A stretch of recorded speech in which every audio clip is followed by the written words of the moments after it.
İngilis dilində bir dənə də cümlə quraq. Necə deyirik ki, mən gedirəm, olacaq I go.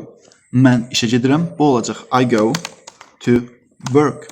Amma daha danışanda cümləni I go to work şəklində deməyəcək. Sözləri bir-birinə ardıcan eyni tempdə I go to work, yəni tıp kimi düzəndə təbii olmur.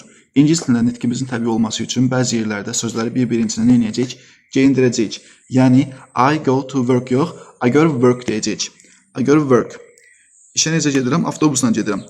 Onda deyəcəm I go to work by bus. Mən avtobusla işə gedirəm. I go to work by bus. Biraz da detal əlavə eləyək. Səhər saat 9-a gedirəm və yaxud saat 9-a gedirəm. I go to work by bus. Saat 9 nə olacaq? At 9 o'clock. I go to work by bus at 9 o'clock da deyə bilərik və yaxud at 9 am da deyə bilərik. AM səhər saatda. 9 am səhər saat 9-da.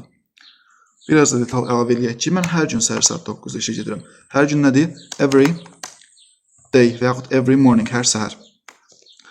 Amma bir əvvəlki videoda dediyim kimi, bu every morning, every day, every summer kimi zaman zərflərin cümlənin ən başına əlavə eləyəndə daha təbii olacaq cümləmiz.